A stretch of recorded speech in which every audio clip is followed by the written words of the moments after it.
आपने NSG commandos के बारे में, आपने कोबरा कमांडो के बारे में सुना होगा।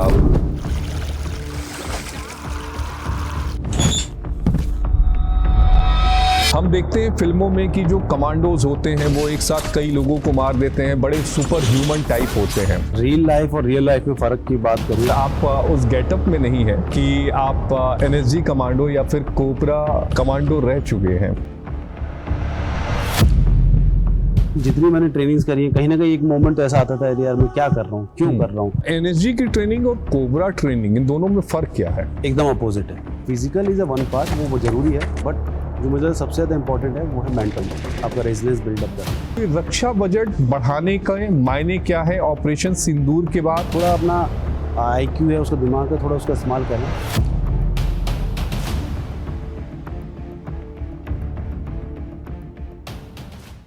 नमस्कार, HNN न्यूज में आपका स्वागत है। आप देख रहे हैं हमारा खास शो। आपने एनएसजी कमांडोज के बारे में, आपने कोबरा कमांडो के बारे में सुना होगा, पढ़ा होगा, फिल्मों में भी देखा होगा, यूट्यूब पर भी देखा होगा। लेकिन आज हम आपको ऐसे शख्सियत से मिलवाने जा रहे हैं जो एनएसजी के भी कमांडो रहे हैं, जो कोबरा पोस्ट के भी कमांडो रहे हैं।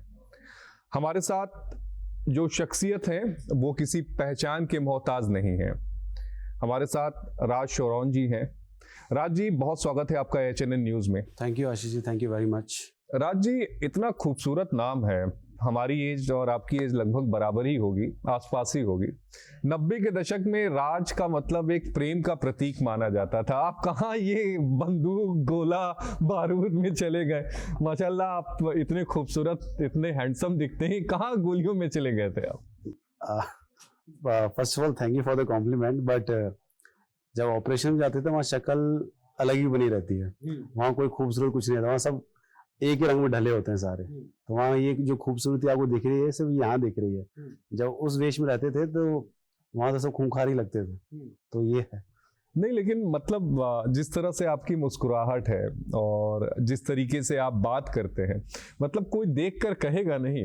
यकीन मानिए, अगर आप उस गेटअप में नहीं है कि आप एनएसजी कमांडो या फिर कोबरा कमांडो रह चुके हैं। तो ये वो है ना, फौज का एक वो है कैमोफ्लाज, अपना असलियत छुपा के रखी।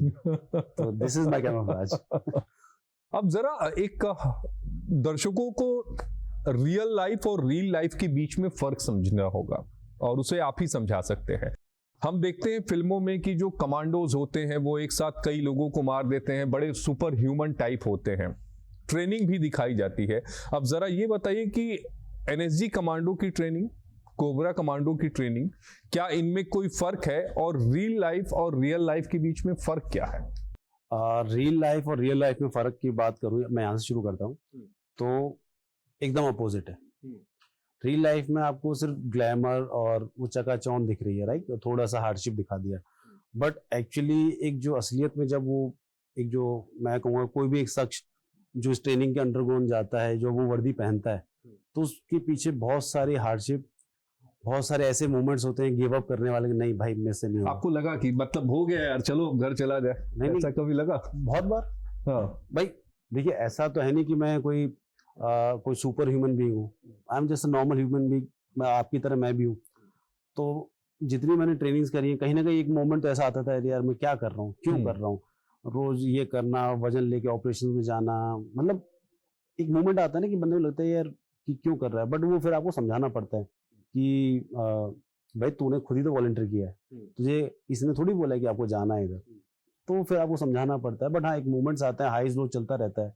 एंड आई थिंक ये एक जिंदगी का पार्ट है, हाईज एंड लो। आप हमेशा, मतलब ये नहीं कि अच्छा होता रहेगा। तो सब, और हाँ एक चीज़ और मैं बताता हूँ कि लोगों को ना ये लगता है कि आप स्पेशल फोर्सेस में हैं तो आप ऑपरेशन कर रहे हैं तो हमेशा मार ही रहे हैं। तो ये चीज समझने वाली चीज़ है कि भाई जो मरने मारने वाला सिस्टम है ना, वो तो लास्ट में आता है और वो कुछ ही मूवमेंट्स मिलते हैं आपको। अदरवाइज तो हार्डशिप भी चल रही होती है। आप पहाड़ चढ़ रहे हैं, उतर रहे हैं, पहाड़ चढ़ रहे हैं, उतर रहे हैं, एरिया में घूम रहे हैं, गर्मी में पसीना कभी मन में करता होगा कि ये पहाड़ में क्यों चढ़ रहा हूँ, क्या जरूरत है ये पहाड़ चलते जाना, मतलब ये एक रास्ता ऐसा है जो कभी खत्म ही नहीं हो रहा है। मतलब एक बेसिकली ऐसा आप हम मैं ऐसे लेके चलता था कि भाई मुझे एक टारगेट मिला हुआ है, मुझे उस टारगेट तक जाना है। तो ये दीज आर जस्ट हर्डल्स, ये आएंगे। तो उस टाइम इस तरह का कोई वो नहीं रहता, स्पेशली जब आप ऑपरेशन में होते हैं ना। बट हाँ, जब जिस ऑपरेशन में कोई टारगेट ही कुछ नहीं, मतलब आप टारगेट गए, वो टारगेट चेंज हो गया, कभी आप यहाँ करा रहे हैं, कभी वहाँ करा रहे हो, तब लगता है क्या करा रहे हैं, मतलब कभी आप इधर भेज दिया, कभी उधर चेक करा दिया, तब उस टाइम लगता था। अदरवाइज जब आपका फोकस क्लियर है ना कि भाई मुझे यहाँ जाना है, तो फिर तो ऊपर चढ़ो नीचे उतरो, इधर जाओ उधर जाओ, वो फर्क नहीं पड़ता। नहीं, मंजिल का वो कहते भी ना कि मंजिल का पता हो तो फिर जो रास्ता है वो बड़ा आसान लगने लगता है, लेकिन वहां जहां मंजिल का पता ही ना हो वहां दिक्कतें आती हैं। यस, वो actually this is the actual test of a mental strength. वहीं पर गिव अप कर दोगे, अरे मैं नहीं कर रहा है, मैं नहीं जा रहा, तो वो ऐसे काम नहीं होता। आपको करना है, उसी शिद्दत के साथ करना है। क्योंकि आपने यहाँ पर मेंटल स्ट्रेस का जिक्र किया, तो अब जरा ट्रेनिंग के दौरान किन तरह की परिस्थितियों से गुजारा जाता है किसी भी कमांडोज की? जो मैंने पढ़ा उसमें ये पता चला कि कई सारे लोग गिव अप कर देते हैं, जिसकी बात हो रही कि छोड़ दो, नहीं हो पाएगा। बहुत कम लोग होते हैं कि जो फाइनल राउंड क्लियर कर पाते हैं। जो ये प्रोबेशंस होते हैं स्पेशल फोर्सेस वाले, तो अब जैसे स्कूल में होते हैं, मैं स्कूल, एक बच्चा स्कूल में पढ़ रहा है, तो वहाँ टीचर स्कूल चाहता है कि आप पास हो, आगे बढ़ो। यहाँ अपोजिट है, यहाँ चाहते हैं आप फेल हो, वापस जाओ। यहाँ पर हमें सिलेक्टेड लॉट चाहिए ताकि जो मोमेंट है वो गिव अप ना करे। तो इस तरीके से मैकेनिज्म काम करता है। वहाँ जो प्रोबेशन के टाइम में सारी परिस्थितियाँ और जो जितने भी ट्रेनिंग मॉड्यूल्स हैं, जो परिस्थितियाँ जो भी क्रिएट करी जाती हैं, वो ऐसी होती है कि आपको निकाला जाए, फेल करा जाए। मतलब ऐसे नहीं कि चोट लगे, मतलब मेंटली गिव अप हो। बेसिकली क्या है कि ये मानसिक रूप से मजबूत बनाने की कवायद होती है कि आप किसी भी परिस्थिति में अपने आप को सरवाइव कर सकें। Physical is a one part, वो जरूरी है, बट जो मुझे सबसे ज़्यादा इंपॉर्टेंट है वो है मेंटल, आपका रेजिलियंस बिल्डअप करना। वो उसमें वहीं आपके जो बैरियर्स होते हैं कि आपको लगता है कि भाई मैं तो भाई 20 kg के साथ 30 किलोमीटर चल सकता हूँ, आपको 40 दौड़वाएंगे, 45 दौड़वाएंगे, 50 दौड़वाएंगे। आपको मतलब ऐसा कर देंगे कि आपको बोल दिया जाए कि भाई आपको 100 किलोमीटर पैदल जाना है, तो आप ये नहीं, हाँ ठीक है हो जाएगा। तो उस तरीके से आपको क्या कहते हैं, कंडीशनिंग कर देते हैं ब्रेन की, बॉडी की। तो आप ऐसे, वो एक होता है ना कि नॉर्मली गिव अप नहीं करते हैं ऐसे। अच्छा, एनएसजी की ट्रेनिंग और कोबरा ट्रेनिंग, इन दोनों में फर्क क्या है? फर्क ये है कि देखिए, कोई भी मैं एक जनरल में आपको टर्म में बताता हूँ कि कोई भी फोर्स है, उस फोर्स की ट्रेनिंग उसके मैंडेट के अकॉर्डिंग होती है। ठीक है, तो कोबरा का जो मैंडेट है दैट इज जंगल वॉरफेयर, तो उसकी ट्रेनिंग उस हिसाब से है। उसकी फायरिंग प्रैक्टिसेस हो गई, उसकी नाइट एक्सरसाइज जो जंगल मार्च हो गया, नेविगेशन हो गया, वो जंगल के हिसाब से वहाँ आपको जिस तरह का एनिमी उस तरीके से आपको तैयार करा जाता है। वहीं पर जब एनएसजी का देखेंगे तो वहाँ पर है अर्बन वॉरफेयर, मतलब काउंटर टेररिज्म वाला ऑपरेशन हो गया। तो उस तरीके से उसकी ट्रेनिंग अलग है, अलग वेपनरी है, अलग इक्विपमेंट है, प्लस में अलग टैक्टिक्स है, रूम इंटरवेंशन है। ठीक है, तो इस तरीके से अलग अलग चीज़ें हैं, तो इस हिसाब से डिफरेंट है। अच्छा, आप तो दोनों चूंकि आपने ट्रेनिंग की है, तो किस तरीके की वेपन्स जो हैं वो शुरुआती दौर में इस्तेमाल करने सिखाए जाते हैं जब ट्रेनिंग की शुरुआत होती है? आपकी उसी वेपन से शुरुआत होती है जो आपके साथ रहेगा, हमेशा रहेगा। हमेशा रहेगा। मतलब वो जो एक मैं चाइनीज मूवी देखता था, तो उसमें जैकी जैन साहब ने कहा था कि आप एक ही काम को लगातार करो, लगातार करो, लगातार करो, तो आप उसमें महारत हासिल हो जाती है, एक्सपर्ट हो जाते हो। तो आप यही कहना चाहते हैं कि जो वेपन आप शुरुआत से इस्तेमाल कर रहे हो, तो उसी के साथ ट्रेनिंग होती है। और हजारों घंटे की ट्रेनिंग के बाद तब जाके एक होता है ना कि तब जाके बनते हैं। तो ऐसे नहीं कि हाँ गए किया, थोड़ा फायर किया, भागे दौड़े, नहीं। उसे हजारों घंटे, ट्रेनर्स के भी घंटे लगते हैं, हमारे भी एफर्ट्स लगते हैं, तब जाके बहुत लोग गिव अप करते हैं, बहुत लोग इंजरी हो जाती है, बहुत लोग वो क्राइटेरिया है पास होने वाला, वो मीट नहीं कर पाते हैं। तब जाके फिर आप लगा लो कि मैं एनएसजी की बात करूँ तो मेरे कोर्स में अराउंड 700-800 लोगों ने रिपोर्ट किया था। अच्छा। तो स्क्रीनिंग में कुछ हट गए, कुछ बीच में एक टर्म होता है उसमें छट गए, और कुछ मतलब फाइनल उसमें जाकर छट गए। तो अल्टीमेटली 267 पास हुए थे। मतलब लगभग आप मान के चलिए कि 25% 25-30% का औसत रहता है। एक यहाँ पे सवाल उठता है, चूंकि आपने कहा कि दोनों की ट्रेनिंग भी अलग है और दोनों का काम करने का तरीका भी अलग है। अब हम आते हैं सबसे पहले कोबरा ट्रेनिंग में। जो आप लोग को ट्रेनिंग दी जाती है, ठीक है, आपको ट्रेनिंग दी गई कि जंगल में आपको सरवाइव करना है, ये सारी चीजें आपने समझ ली, लेकिन आप जिनके खिलाफ लड़ने जा रहे हैं या जिस ऑपरेशन में आप जा रहे हैं, वो पर्टिकुलर उस एरिया के मास्टर हैं, मान लीजिए कि आप जैसे इस न्यूज रूम में आया, आपको पता है, ठीक है, आपने दरवाजा देख लिया कि एक सामने का दरवाजा है, आप उससे अंदर आए, हो सकता है बाहर निकलने का एक दरवाजा हो जो आपको ना पता हो। बिल्कुल। तो इस तरह की चुनौतियां आती होंगी। देखिए, जो ये ट्रेनिंग होगी ना, हम्म, जो ट्रेनिंग होगी, जो मैंने बताया कि सर्वाइवल स्किल्स हो गए, वेपन ट्रेनिंग होगी, टैक्टिकल जो उसको, ये एक एस्पेक्ट है। जब आप जिस दुश्मन से आपको लड़ना है तो आपको उसके बारे में भी स्टडी होती है। जिस एरिया में आपको जाके ऑपरेट करना है उस एरिया के अभी टेरेन एनालिसिस होते हैं, टेरेन एप्रिसिएशन होता है कि भाई कहाँ कहाँ पर हाइड आउट हो सकता है, कहाँ कहाँ से हमें जाना चाहिए, कौन सा एरिया क्या कहते हैं नहीं जाना जहाँ से हम एक्सपोज हो जाएं, कहाँ पर वेजिटेशन है, कहाँ पर वेजिटेशन नहीं है, और गांव कौन कौन से हैं आसपास में, कितने गांव में कितनी आबादी होगी। और आप ये देखोगे इस हद तक रहता है कि चंद्रमा है या रात को चांद होगा या नहीं होगा, चांद होगा तो किस टाइम पर होगा, अमावस की रात है या पूर्णिमा की रात है। फिर इसमें होता है कि भाई आपको ड्रॉप कहाँ पर किया जाएगा, क्योंकि आप ऐसा तो नहीं कोर एरिया में वहाँ रास्ता नहीं है और कोर एरिया में गाड़ी लेके जा नहीं सकते, आप एक्सपोज हो जाओगे, तो आपको 10-15 किलोमीटर 5 किलोमीटर पहले ड्रॉप करते हैं। कोर एरिया में कैसे जाओगे, अप्रोच रूट क्या रहेगा, एग्जिट रूट क्या रहेगा आपका, तो एक निटी-ग्रिटी पे काम किया जाता है। लेट से कि आपका ऑपरेशन एक्सटेंड होता है तब आपके पास क्या क्या रहना चाहिए, क्या क्या नहीं होना चाहिए, क्या क्या बैग में आपके होना चाहिए, तो सारी चीज़ों पे काम किया जाता है। अच्छा, चूंकि आपने नक्सल बेल्ट में काम किया है, एक दौर था, मुझे याद है कि 2014 का वो समय था जब प्रधानमंत्री नरेंद्र मोदी ने शपथ ली थी बतौर प्रधानमंत्री। तब उस समय 31 हमारे जिले थे जो नक्सल प्रभावित हैं। आज उनकी संख्या तकरीबन 3 के करीब आ गई है। वो सब आप लोग की मेहनत का ही फल है और लीडरशिप का ही मेहनत का फल। लेकिन इन नक्सल प्रभावित एरिया में दिक्कत क्या आती है, क्योंकि शुरुआती दौर में चूंकि मैंने भी कई सारे नक्सल बेल्ट को कवर किया है, वहां पर गांव वाले उनके इन्फॉर्मर होते हैं और उनको कॉन्फिडेंस में लेना थोड़ा मुश्किल होता है, क्योंकि आपकी भाषा उनकी भाषा, उन दोनों भाषाओं में बहुत फर्क आ जाता है। ओके, चलिए कि मैं आप बोल रहे हैं लैंग्वेज वाला बैरियर आप बता रहे हैं, वो एक हद तक ही फर्क पड़ता है। ऐसा नहीं कि लैंग्वेज बैरियर आ रहा है इस वजह से दिक्कत आ रही है। और आप एक चीज़ मान के चलिए कि कोई भी इंसर्जेंसी हो गई, चाहे JNK में हो गया, नॉर्थ ईस्ट में हो गया या नक्सल वाला हो गया, तो ये चीज़ें तभी सर्वाइव कर रही हैं जब उनको सपोर्ट मिल रहा है। हाँ। जहाँ सपोर्ट सिस्टम खत्म हो जाएगा, जो इकोसिस्टम बना रहता है, वो सिस्टम खत्म होते ही ये चीज़ें अपने आप कम होने लग जाती हैं। रही बात कि भाई गांव वाले क्यों सपोर्ट कर रहे हैं, वो इसलिए सपोर्ट कर रहे हैं कि भाई वहाँ पर एक क्या बोलते हैं सो कॉल्ड एक पावर वैक्यूम था, एक स्टेट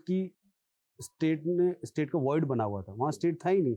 भाई कोई तो माँ बाप चाहिए ना, तो उन्होंने वो नक्सल से माँ बाप बने हुए थे, तो इसलिए नक्सल से सपोर्टर से। बट आप देखो धीरे धीरे उनको लोगों भाई बना, डेवलपमेंट हुई, अंदर तक रोड पहुंचा, hospitals, schools, health care centre वगैरह खुले, तो लोगों को लगा कि नहीं भाई इनके साथ हमारा फ्यूचर नहीं है। तो धीरे धीरे ये चीज़ें बढ़ी। अच्छा, नक्सल प्रभावित इलाकों में जब आपने ऑपरेशन किया होगा तो लगभग कितने ऑपरेशंस किए हैं आपने उधर? मैंने अराउंड 4-5 साल में 250 प्लस एनकाउंटर्स भी हुए होंगे। हाँ। तो जब एनकाउंटर्स होता है उस समय जहन में आप लोग की क्या चलता है, क्योंकि सामने से गोली आ रही है, अब गोली कहाँ से आ रही है ये तो नहीं पता, उस समय क्या आप लोग सोचते हैं? देखो, जब कांटेक्ट एस्टेब्लिश होता है ना, तो आप देखो कि फॉर एग्जांपल मान लें कि मोटा मोटी ले लेते हैं कि हमने 250 ऑपरेशन किए, कांटेक्ट तो मेरा 3-4 में हुआ है। हाँ। तो आप रेशो देखिए कि कितना रेशो है। जिस दिन कांटेक्ट हो तो खुशी की बात है भाई, जिस चीज़ की आप इतनी मेहनत कर रहे हैं, आपने सोचो कि 50 ऑपरेशन के बाद मेरा एक कांटेक्ट हो रहा है, तो मेरे लिए तो बहुत खुशी की बात है। कांटेक्ट हुआ तो पता मतलब इतना एक्सपीरियंस हो जाता है, जब गन फाइट शुरू होती है तो पता लग जाता है गोली कहाँ से कैसे आ रही है। बस आपको ये अंदाजा लगाना होता है कि कहाँ कहाँ एनिमी हो सकता है। ऐसा ना हो गोली इधर से आ रही है, आप इधर ही भागे, साइड से एनिमी ने आपको वो कर दिया। तो इस तरीके से फिर टैक्टिकल मूवमेंट, फिर आपका जो टीम है वो अपना फैलती है, वो अपना टैक्टिकल मूव करती है, फिर वो घेरने की कोशिश करती है। तो जंगल में ऐसा नहीं होता कि भाई गोलियाँ मैं मारना शुरू कर दूँ फिर मरते चले लोग, ऐसे नहीं होता। आपको अपनी सेफ्टी देखनी है, उस दुश्मन को भी एंगेज करके रखना है और ये देखना है कि भाई दुश्मन हमारे ऊपर भारी ना पड़ जाए। तो आपको टैक्टिकल पोजीशन ऐसी लेनी है ताकि आपको टैक्टिकल एडवांटेज रहे। हाँ, पर एक बात ज़रूर है कि भाई जो पहला फायर करता है उसको थोड़ा सा एडवांटेज ज़रूर रहता है। अच्छा, उसका वो है। तो इसीलिए वो एडवांटेज उसको ना मिले, इसीलिए हम अपनी सरप्राइज और सीक्रेसी मेंटेन करके रखते हैं। हम दिन में मूवमेंट नहीं करते हैं, रात को मूवमेंट करते हैं, ताकि दुश्मन को नज़दीक से नज़दीक पहुंचा जाए। क्योंकि दुश्मन पर नाइट विजन है नहीं, हमारे पास है। बट ऐसा नहीं कि भाई नाइट विजन के भरोसे हम चल रहे होते हैं। नाइट विजन तो बहुत हम लास्ट में यूज़ करते हैं भाई, जब हम बिल्कुल कोर एरिया में पहुंच गए हैं, कुछ हमें ऐसा लग रहा है कुछ है या नहीं है, उसको वेरीफाई। लेकिन नाइट विजन में ये चीज तो क्लियर नहीं होगी ना कि ये नक्सली है या नहीं है। अब आप देखो कि फॉर एग्जाम्पल मेरी टीम ऑपरेट कर रही है, ठीक है, मेरी टीम है तो मुझे पता है मेरी टीम की लोकेशन क्या है, अब मैं आगे देख रहा हूँ तो आदमी तो दिख ही रहा है, उसके हाथ में हथियार दिख रहा है, तो मेरी तो है तो दुश्मन ही ना फिर। तो इस तरीके से वेरीफाई होता है। कभी कोई ऐसा क्लोज एनकाउंटर आपके साथ? हाँ, मैं बताया जैसे 3-4 एनकाउंटर्स हुए हैं, तो वो काफ़ी क्लोज ही हुआ, बिकॉज जब जंगल में ऑपरेट करते हैं तो वहाँ ऐसा नहीं होता कि भाई कोई 100 मीटर से फायर कर रहा है या दूर से फायर आ रहा नहीं, वहाँ पर 10-15 मीटर या 20 मीटर के उसमें हेर फेर में ही सारे एनकाउंटर्स होंगे। और गन फायर इज़ ओके, उसमें कोई दिक्कत नहीं। सबसे ज़्यादा जो खतरा होता है वो होता है आईडी से। आईडी से ज़्यादा कैजुअलिटीज़ होती हैं बाकायदा बुलेट इंजरी से। लैंड माइंस की आप बात कर रहे हैं या आईडीज? आईडीज आप लैंडमाइन ही लगा लो, बट वो इम्प्रोवाइज होती, देसी तरीके से बनाई जाती है। उनका मैकेनिज्म डिफरेंट तरह के, एम्बिएंट हो गया, टच हो गया, मतलब बहुत तरह के वो है, टेम्परेचर टच में तो बहुत ज्यादा दिक्कत होती हाँ, है। तो इसी तरीके से वो उससे ज्यादा वो फटता है फिर, तो उसमें पता है कितने आप कितना बड़ा है और कितना इम्पैक्ट आएगा तो नेवर नो। तो उससे ज्यादा मतलब जो मैं कहूँ, आई वॉन्ट से कोबरा, बट हाँ इन जनरल जो फौज वहाँ पर काम करती है उसने आईडी से ज्यादा कैजुअलिटी ली है बाकायदा गन फाइट में। नहीं, कोबरा के साथ तो मुझे लगता है एक प्लस पॉइंट है कि कोबरा किस तरीके से ऑपरेशन करती है वो पता ही नहीं चल पाता, वो किस मूवमेंट में आएगी और किस डायरेक्शन में जाएगी। मुझे लगता है वही सरप्राइज सीक्रेसी मेंटेन करते हैं, तभी हम दुश्मन के पास पहुंचते हैं। तो दैट इज मतलब यू कैन से ना कि एक स्किल है, आप तभी तो हमें रात को चलना पड़ता है। चलने को तो हम दिन में चलते हैं, एक्सपोज होते हुए चले आराम से, गाँव और पानी की दिक्कत ना, हम गाँव से पानी भरते हुए चल रहे हैं, बट वही है कि हमें पानी, खाना पीना सब बैग में लेके जाना पड़ता है ताकि अपने आप को एक्सपोज ना करें। इवन आप देखोगे इस तरह क्या रहता है कि जहाँ पर लेट से हम रुके भी हुए हैं, खाना भी बनाए, तो वहाँ पर अपना रैपर नहीं छोड़ते, कुछ जला हुआ कुछ नहीं होता कि दुश्मन को भी ना पता चले कि यहाँ पर कोई आके रुका था। हाँ, तो कोई टेल साइन बोलते हैं उसको फौजी लैंग्वेज में, तो वो भी हम निशान नहीं छोड़ते ताकि हमारी पोजीशन के बारे में उनको ना पता चले। कभी एनकाउंटर, जब चूंकि आपने बोला कि 4-5 बार एनकाउंटर हुए, तो एनकाउंटर में आपकी भी गोली चली होगी, उधर से भी गोली आई होगी, कोई मरा ऐसे सामने मरते हुए किसी को देखा क्या? देखो, मैं जब अपने उस साइड की बात करूं कि हाँ, मेरी यूनिट ने एक जवान खोया था, तो हम मेरी टीम का नहीं था, बट मेरी यूनिट तो मेरी यूनिट है, मेरी यूनिट का था, तो हमने एक जवान खोया था। बट उसमें उसी एनकाउंटर में 2-3 नक्सली भी मरे थे। बट वो है कि जब अपना नुकसान हो जाता है तो वो फिर वो इतने बड़ी वो क्या कहते हैं उसको, हम रिकॉग्नाइज नहीं करते उस चीज़ को। बट उसी ग्रुप के साथ हमारा 1 साल बाद एनकाउंटर हुआ था, उसमें हमने 4-5 लोगों को मारा था। कभी कोई गोली आपके इधर उधर से निकल गई हो? गोलियां तो दिखती नहीं है, राइट। हो सकता है मेरे कान के पास से निकल गई हो, आप क्यों जंगल झाड़ में ऑपरेट कर रहे होते हैं तो निकलती रहती है। बिकॉज आप देखोगे जब आपकी गोली दुश्मन को लग सकती है, दुश्मन की भी आपको लग सकती है। तो इस उस प्रिंसिपल पर काम होता है। तो अब मैं ये बोलूँ कि हाँ भाई पास से गुजरी है, यस पास से बिल्कुल डेफिनेटली गुजरी होगी। इवन जो मेरा पहला जिसमें एनकाउंटर कॉन्टैक्ट हुआ था, तो उसमें यही हुआ था कि हम नीचे जा रहे थे, उसमें थोड़ी स्टोरी में कट शॉर्ट कर देता हूँ। हम पहाड़ से नीचे उतर रहे थे, तो सामने से दुश्मन का फायर आया, तो मुझे लिटरली पता ही चला कि फायर आया है। मेरे बड़ी ने मुझे खोजा कि साहब नीचे हो जाओ, फायर आ गया। तो आप देखो कि अगर आप मेरी हाइट आप जितनी होती तो मेरा हेडशॉट लग चुका होता। तो उस दिन के बाद से मैंने अपनी हाइट को लेकर कोसना छोड़ दिया। अच्छा, पहले कोसते थे? हाँ, मैं कहता था थोड़ा लंबा होना चाहिए था इस तरीके से ना, बट छोटी हाइट के अपने फायदे हैं। उस दिन बच गए। प्लस में जंगल में ऑपरेट करने में छोटी हाइट में बहुत फायदा है।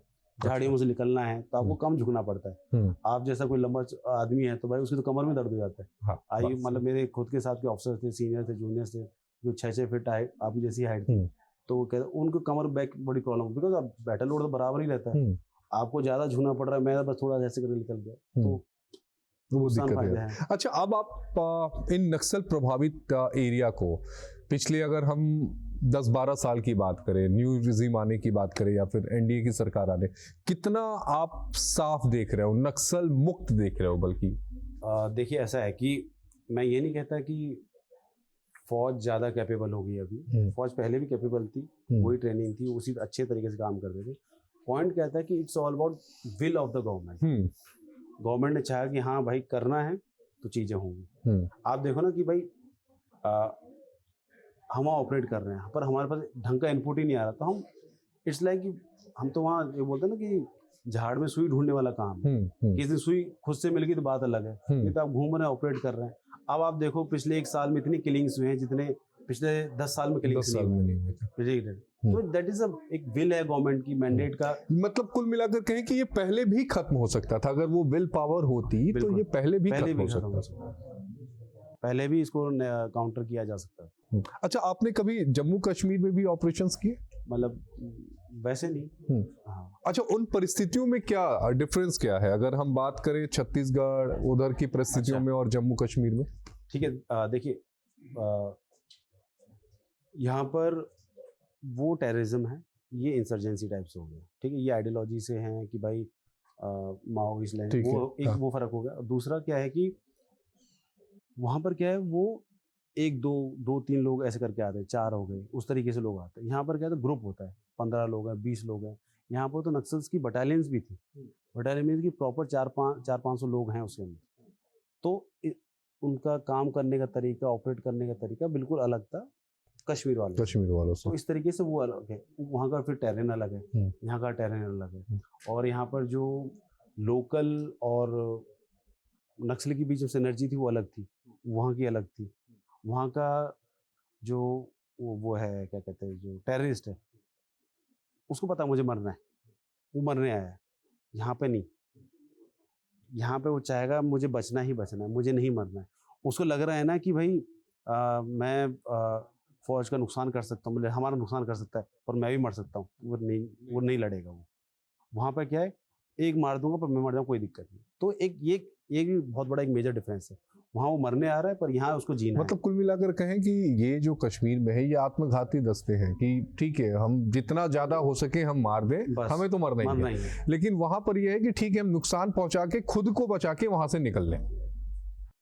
अगर मेरा नुकसान हो रहा है ना, तो मैं उसको भी नुकसान नहीं पहुंचाऊंगा। मुझे लंबा जीना है, लंबा लड़ना है, उसकी विचारधारा ये है। अच्छा, वेपन्स किसके पास एडवांस रहते हैं? वेपन्स तो हमारे पास है। नहीं, मतलब नक्सलियों और आतंकवादियों की अगर तुलना करें तो मैं कहूँ फिर उनके पास जाता है, क्योंकि उनके पास नाइट विजन वगैरह सब कुछ नाइट विजन सब कुछ है, कम्युनिकेशन सेट्स हैं, प्लस में वो बाहर से लेकर आ रहे हैं। तो एडवांस वेपन आप देखो कि M16 कार्बाइन और ये सब लेके घूम रहे हैं वो लोग, पिनाका सब चल लेके। तो आपका पसंदीदा हथियार कौन सा है? पसंदीदा वैसे सारे हथियार अच्छे होते हैं, बट हमने तो ज़्यादा चलाया, AK-47 चलाया हमने तो। अच्छा, तो हमारा तो पसंदीदा वही है। अच्छा, मैंने तो 303 चलाया था, NCC में था। अच्छा। तो अब तो आउटडेटेड हो गया है, थोड़ा वो टफ होता था 303।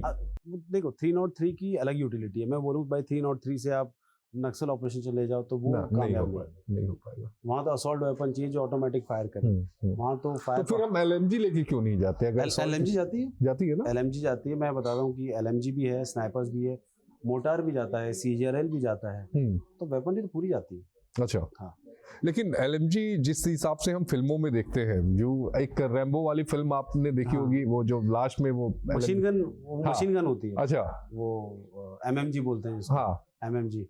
तो वो मुझे लगता है कि वो ज्यादा हैवी चलाना है, क्या है? MMG ऐसे ऑपरेशंस में नहीं जाती, इसमें 2-3 टीम ऑपरेट कर रही होती हैं। जब कोई बटालियन लेवल में ऑपरेशन होता है, जहाँ बहुत सारी टीम ऑपरेट कर रही है, जहाँ कहीं बेस वगैरह बनाना है, तो वहाँ MMG जाती है। अदरवाइज बिकॉज MMG को ले जाना इज अ हरकुलियन टास्क, उसमें उसका माउंट है, भारी भी है, तो उसे ऑपरेट करना वो है। और अब आप ही लगा लो कि जैसे आप बता रहे हैं, जब वो चलती है तो फिर आग ही बरसती है, तो वाला हिसाब। मतलब वो पूरी तरीके से फाड़ के निकल जाती होगी उसकी गोलियां। 7.62 होती है, बट उसका राउंड बहुत बड़ा होता है, बेल्ट लगती है उसमें, तो उसको दबाया आपने, वो तो मतलब अगर जितने इतने हमने बोला उसमें तो 6-7 राउंड निकल गई। वो ऐसे दबाते हो 2-3 निकाल देती है, टच करती। लेकिन उसको मजा आता होगा चलाने। वो तो शौक वाली बात है। सामने कुछ भी आए चला के खत्म। लिटरली बता रहा हूँ, ऐसे जंगल में फायर करोगे तो वो आग ही लगा देती है, उस तरीके से फायर आता है उसका। इतना ज्यादा? अच्छा, ये ऑटोमेटिक जो ग्रेनेड होते हैं उनसे ज्यादा खतरनाक होती है? देखो, ग्रेनेड का काम अलग है। हाँ। और ग्रेनेड की ना रेंज नहीं होती। MMG से फायर करोगे 1000 किलोमीटर, मतलब 1000 मीटर तक राउंड जाएगा उसका, मतलब 1 किलोमीटर तक। 1 किलोमीटर। हाँ। ग्रेनेड से मैं UBJ से फायर कर रहा हूँ 100 मीटर 50 मीटर डायरेक्ट फायर करता है वो ग्रेनेड। ठीक है, एक AGS भी आता है, उससे आप 300-400 मीटर तक मार सकते हो, बट उसमें एक्यूरेसी नहीं होती। उसमें आपको अंदाजे से फायर कर, अच्छा यहाँ गिरा, अब थोड़ा हल्का सा करके, मतलब 1-2 बार मारना पड़ेगा। हाँ, और इसमें एक्यूरेसी रहती है। देख इट्स लाइक ना कि बुलेट है, आप एम करके फायर कर रहे हो, वहाँ वो गोला है, आप गोला फेंक रहे हो, और गोले का इम्पैक्ट अलग है, वो गिरेगा तो इतना एरिया मारेगा, गोली जाएगी तो वो एक जगह लगेगी, तो इस तरीके से रहता है। तो इसमें मतलब अगर हम बात करें तो इसमें मौत की अगर संख्या की बात करें तो ये ज्यादा खतरनाक हो जाता है एमएमजी। डिपेंड करता है कि मैं मार के लाके मैं अब आपको ये देखना पड़ेगा कि आप किस तरीके से देख रहे हैं। आपने एमएमजी फायर किया, लाइन में 4 लोग खड़े हैं, हो सकता है चारों पार एक ही बार मार दे गोली। अच्छा, हाँ, मतलब इतनी ताकत के साथ थ्रस्ट बहुत होता है उसमें। अच्छा, हाँ, बहुत थ्रस्ट होता है, और हो सकता है कि भाई 4 लोग एक जगह खड़े हैं, हम यहाँ 4 लोग बैठे हुए हैं, एक यूपी चलो गोला गिर जाए तब मर जाए, चारों मर जाए, तो इट्स ऑल डिपेंड सर्कमस्टेंसेस। अच्छा, एक सवाल यहाँ पे दर्शकों के मन में ये होगा कि जो पीएम की सिक्योरिटी होती है और सीएम की सिक्योरिटी होती है, इन दोनों सिक्योरिटीज में फर्क क्या रहता है? देखो, फर्स्ट ऑफ ऑल जो फर्क है, एक तो थ्रेट परसेप्शन का है, और दूसरा है कि पीएम सीएम पीएम के लिए अब हमारे पास डेडिकेटेड है एसपीजी, स्पेशल प्रोटेक्शन, वो डेडिकेटेड है उनकी पूरी फिजिकल और स्टैटिक सिक्योरिटी का सब कुछ वो देखता है।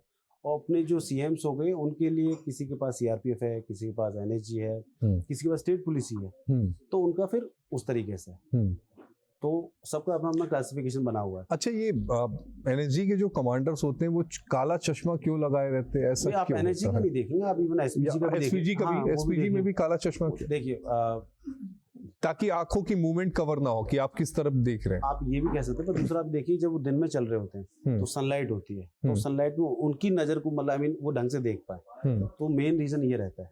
अच्छा, ताकि वो जहाँ लेट्स से सूरज मेरे सामने आ रहा है, मैंने नहीं पहना हुआ, तो मुझे कुछ देखने में दिक्कत होगी, राइट, मेरी आंखों में डायरेक्ट आ रहा है। चश्मा पहना तो आई कैन सी मल comfortably, I can have my observation very clear, यहाँ कौन क्या कर रहा है, कैसे कर रहा है। अब सूरज ही सामने से आ रहा है तो मैं क्या ही ऑब्जर्व करूँ। अच्छा, एक चीज और मैंने देखी है कि मतलब वो बहुत ही धीर गंभीर होते हैं जो सिक्योरिटीज में रहते हैं, कोई मुस्कुराहट नहीं, कुछ नहीं, बस हर तरफ देखते हुए। देखिए, बात इट्स नॉट अबाउट कि वो मुस्कुराहट नहीं है, और पॉइंट है कि वो काम इतना सेंसिटिव है ना, एक छोटी चूक से नेवर नो क्या गड़बड़ क्या हो जाएगी। तो that's why it's more about attention. तो जो वीआईपी सिक्योरिटी वाला काम है ना, इट्स वेरी मेंटली ड्रेनिंग, बहुत सारी एनर्जी लगती है, आप अलर्ट रहते हैं, और जब तक आप वीआईपी के साथ हैं उस टाइम में आपको अलर्ट रहना ही रहना है। तो यू कांट से कि अब ठीक है आराम करना, आराम तभी होगा जब वीआईपी प्रोग्राम खत्म हो गया, अंदर चला गया। अच्छा, तो ये है। अच्छा, एक हमने देखा है कि जब ट्रम्प वगैरह की जो सिक्योरिटीज की बात करें या पुतिन की सिक्योरिटीज की बात करें, क्या इनकी सिक्योरिटीज में अलग तरीके के ट्रेंड ऑफिसर होते हैं या ट्रेनिंग कमोबेश सबकी वैसी ही होती है जो पीएम सिक्योरिटी में, चाहे अगर हम यहाँ पर एसपीजी के जवान को देखें तो ऐसी ही होती है या कुछ अलग होता है? देखिए, ऐसा होता है कि एक जनरल ट्रेनिंग जो पहले आपको एक चीज़ बताता हूँ, जो वीआईपी सिक्योरिटी वाला काम है ना, वो ऑफेंसिव नहीं है, वो डिफेंसिव वाला काम है। इसमें आपको ना जो लोग होते हैं, ट्रेंड लोग होते हैं, इनका काम लड़ना नहीं है, इनका काम है भागना, बचा के भागना। तो इस चीज़ में तो आप कितनी जल्दी कवर करते हैं, ये काम है। जो काम कोबरा में जैसे और फोर्सेज हैं, स्पेशल फोर्सेज हैं, वो ऑफेंसिव है, वहाँ मारना है, लड़ना है, ठीक है, वहाँ एंगेजमेंट करनी है। यहाँ पर क्या है, डिफेंसिव, यहाँ लेके भागना है। तो इस चीज़ में एक्सपर्टीज होती है। तो आप बोलो कि भाई कौन ज़्यादा अच्छा है, तो मैं कहूँगा देखो, सब अपने अपने फील्ड में सारे अच्छे हैं, चाहे एसपीजी हो गया, चाहे पुतिन का हो गया, या यूएस सीक्रेट सर्विस हो गया। वो काम सिर्फ इस बेस पर करते हैं कि depending on the threat perception, threat profile कैसा है वीआईपी भाई, जिस अब वो है क्या कहते हैं जेलेंस्की है, उसको शायद ना कम खतरा हो तो हिसाब से उसका प्रोटोकॉल वैसा रहता है। पुतिन को ज़्यादा रहता है, यूएस के प्रेसिडेंट को ज़्यादा रहता है, पीएम मोदी को ज़्यादा रहता है, मनमोहन सिंह को नहीं था उतना। तो उस तरीके से चीज़ थोड़ी डायनामिक, उसका भी फर्क पड़ता है, उसका फर्क पड़ता है। अच्छा, अब एक सवाल यहाँ पर दर्शक और जानना और समझना चाहते होंगे कि जब ये कारवां चलता है पीएम का या फिर और या सीएम का, तो उस समय मुझे लगता है कि एक बड़ी चुनौती होती होगी आप लोगों के सामने। बिल्कुल, अननोन प्लेस है, वहां पे जाके रैली कर रहे हैं, कहाँ से स्नाइपर कहाँ बैठा हो, ये मुझे लगता है नहीं, वो हमेशा जब भी आपका वीआईपी मूवमेंट में होता है ना, तो वो हमेशा ही एक चुनौती भरा रहता है। बिकॉज एक तो मूवमेंट में कब क्या कुछ हो जाए, यू नेवर नो। तो आपको वो जब भी वीआईपी मूवमेंट में है ना, वो आपके लिए बहुत क्रिटिकल रहता है। आपके लिए सबसे अच्छा हुआ है कि वो किसी अंदर सेफ जगह में, वो सबसे बेस्ट रहता है। कभी भी पब्लिक अपीयरेंस में जा रहा है तो वहाँ भी खतरा रहता है कि भाई पूरा सैनिटाइज करना है, तो दुनिया भर के मतलब प्रोटोकॉल्स है, दुनिया भर की एजेंसीज लगी होती है सैनिटाइज करने, कौन मिलेगा कौन नहीं मिलेगा, कौन ऊपर बैठेगा कौन साथ में बैठेगा, कौन वहाँ पर मिलेगा कौन साथ में खाना खाएगा। तो बहुत डिटेल बारीकी से खाने में क्या क्या है, कौन उसको क्लियरेंस देगा, और क्या कहते हैं ग्रीन रूम कहाँ है, रेस्ट रूम कहाँ है, सेफ हाउस कहाँ है, हॉस्पिटल कहाँ है, उस तरीके से काम होता है। अच्छा, इस बार के बजट में रक्षा बजट बढ़ाया गया है। अमूमन बहुत कम होता है कि सिफारिशों को माना जाए, तो इस बार 7.8 लाख करोड़ का रक्षा बजट किया गया है, जो पिछले साल 6.8 का था। तो ये रक्षा बजट बढ़ाने का मायने क्या है ऑपरेशन सिंदूर के बाद, और जिस तरीके का जियो पॉलिटिक्स इस समय चल रहा है उसको देखते हुए और ज्यादा एडवांस वेपन की जरूरत है, या हमें और ज्यादा अपने आप को मजबूत करने की जरूरत है? देखो, ये जो चलो बजट में जितना भी इंक्रीमेंट हुआ है, आपको ये बात देखना है कि जो आपका बजट है ना, जो आपका नेशनल सिक्योरिटी है, वो आपकी जियो पॉलिटिक्स और इकोनॉमिक माइट डिसाइड करता है। तो जिस तरह का सिनेरियो चल रहा है, आप देखा ऑपरेशन सिंदूर हुआ, और आप देखो कि हमारी ज्योग्राफिक लोकेशन ऐसी है कि हमारा ये बजट आने वाले टाइम में भी बढ़ता ही रहेगा, ये कम नहीं होगा, बढ़ता ही एक रहेगा। नया दुश्मन बनता जा रहा है, उसका नाम बांग्लादेश है, जिसे हम नहीं बचाया, अब वही हमें आंख दिखा रहा है। मैं वही बता रहा हूँ कि जो हमारी ज्योग्राफिक लोकेशन ऐसी है कि जो हमारा बजट है ये हमेशा ही बढ़ेगा, ये कम नहीं होगा। और इट्स लाइक ना कि लोग कहेंगे भाई हम इतना बजट क्यों बढ़ा रहे हैं, बट आपको ये ध्यान देना है कि बोलते हैं ना कि हम अपने शास्त्रों को छोड़ देंगे तो हम संस्कृति भूल जाएंगे, और शस्त्र छोड़ देंगे हम देश भी खो देंगे। तो हमें तो वैसे स्ट्रॉन्ग बनना ही इसका तो उदाहरण मुझे लगता है कि अशोक से बेहतर कुछ नहीं है। कलिंग का युद्ध जीतने के बाद जब अशोक ने अपनी तलवार रखी, उसके बाद ही तो सब कुछ खत्म हो गया। तो इट्स लाइक तो वही मैं कह रहा हूँ कि हमारी ज्योग्राफी ऐसी है, तो हमें तो भाई बजट बढ़ाना ही पड़ेगा, there is no other option. और हम बोलेंगे भाई एकदम से भाई जो भी बजट है उसका आधा 50% डिफेंस है, तो वो भी नहीं हो सकता। तो कहीं ना कहीं से मैनेज करके हमें पढ़ना पड़ेगा, बिकॉज हेल्थ भी देखना है, एजुकेशन भी देखना है, जो टेक्नोलॉजी है उसको भी देखना है, बहुत सारी चीज़ें हैं। तो आखिरी चलते चलते आप हमारे दर्शकों को कुछ कहना चाहते हैं, खासकर युवा वर्ग को? युवा वर्ग के लिए यही है कि देखिए जो भी नई टेक्नोलॉजी आ रही है और उसको अपने हित के लिए यूज़ करो। और सबसे बड़ा है एक वो है हित है कि भाई नेशनल होना चाहिए, देश सबसे पहले आपका होना चाहिए।